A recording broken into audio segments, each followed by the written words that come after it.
Saudara, gaya debat Gibran menggunakan istilah yang tidak umum dikritik sebagai menjebak lawan. KPU diminta merevisi aturan untuk merespons peserta debat tentang penjelasan singkat. Bagaimana langkah Gus Muhaimin untuk menaikkan peringkat Indonesia di SGIE? Terima kasih. SGIE. Terus terang SGIE saya nggak paham. SGIE itu apa? Ya mohon maaf kalau pertanyaannya agak sulit ya Gus. Terima kasih. SGIE, pertanyaan Gibran Rakabuming Raka, Cawapres nomor urut 2 kepada Muhaimin Iskandar, Cawapres nomor urut 1, adalah singkatan dengan istilah yang tak umum dipahami. Tak cuma buat Muhaimin, Gibran juga menanyakan istilah sulit buat Mahfud MD, Cawapres nomor urut 3. Bahkan ketika dijawab Mahfud pun, Gibran mendesak Mahfud lagi. Prof. Mahfud menjawab 2 menit, tapi pertanyaan saya belum dijawab sama sekali, Pak. Apa regulasinya, Pak, untuk carbon capture and storage? Simpel sekali, Pak, pertanyaan saya, Pak. Mohon dijawab, Pak. Dijawab sesuai pertanyaan yang saya tanyakan, Pak. Nggak perlu ngambang kemana-mana, Pak. Gaya debat seperti ini dikritik tim sukses Ganjar Mahfud saat dinilai tak mendapat substansi. Yang disorot pertama adalah moderator debat yang tak luwes dalam aturan Komisi Pemilihan Umum sehingga peserta debat kehilangan waktu berargumen. Sebaiknya memang moderator memberikan kesempatan untuk itu dijelaskan. Kalau tidak, maka rakyat tidak mendapatkan kesempatan untuk mendapatkan debat yang berkualitas. Ya, jadi kemarin Caimin kehilangan waktu, ya 1-2 menit. Kelakar Andi, SGIE semestinya diucapkan dalam lafal bahasa Inggris karena memang singkatan dalam bahasa Inggris State of the Global Islamic Economy alias ekonomi syariah. Waktu saya mendengar kata SGIE itu, yang saya bayangkan itu nasi gurih di Jogja.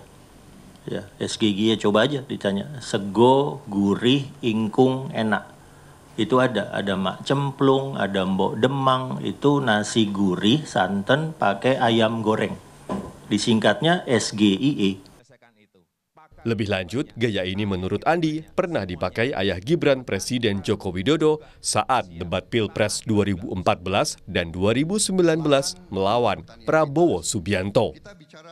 Hal itu kan yang membuat satu terminologi belum tentu diartikan sama. Ya dulu teknik itu dipakai oleh Pak Jokowi memang ya, di debat. Itu membuat kami timnya trauma sebetulnya. Ya, ketika teknik itu dipakai Pak Jokowi dengan TPID, debat berikutnya itu tentang pertahanan. Ini debat ekonomi, Pak Jokowi tanya TPID yang dijelaskan oleh Pak Jokowi apa itu TPID. Bisa dijelaskan saat 2014 sehingga Pak Prabowo bisa menjawab.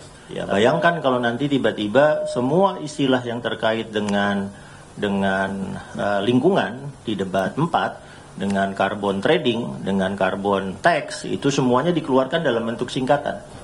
Ya, akhirnya 10 detik pertama hilang. 2 menit menjadi 10 detik karena di sananya langsung diberikan waktu 1 menit berikutnya untuk menjawab singkatan. Kualitas debat menjadi turun. Jadi akhirnya nanti kita punya wapres singkatan.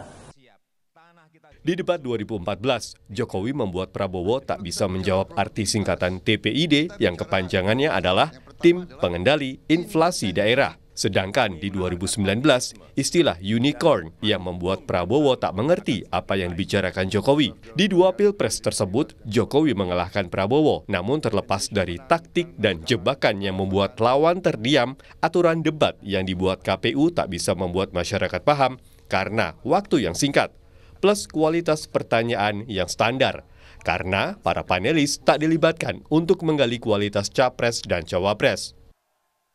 Apapun jawaban, sehebat apapun visi misi dan substansi, kalau dia misalnya tidak kenal waktu yang cuma 2 menit, 3 menit, dan 4 menit, pasti substansinya tidak bisa sampai secara utuh dan terpotong. Dan itu yang kita saksikan semalam. Misalnya beberapa kali Muhaimin itu belum selesai tapi waktunya sudah habis. Bahkan ketika ditanya tentang SGIE, tidak paham, kan sayang waktunya 2 menit mestinya untuk menjawab, harus dikorbankan karena mekanisme debat yang cukup ketat dan cukup tricky. Kasihan ya, seorang panelis dari kalangan profesor, doktor, mereka itu adalah kalangan akademisi kampus, kerjanya cuma ngambil daftar pertanyaan ya, mestinya mereka diberikan waktu untuk bertanya secara langsung kepada masing-masing kandidat, sehingga kemudian intelektualitas mereka itu muncul di depan publik dan bisa disaksikan bagaimana pertanyaan-pertanyaannya itu disampaikan secara genuin. Masih ada lagi 3 debat Pilpres 2024, 2 untuk Capres dan 1 untuk Cawapres. Momentum ini bisa digunakan untuk penampilan terbaik para Capres-Cawapres, juga perbaikan KPU untuk aturan debat supaya masyarakat mendapat pemimpin yang berkualitas.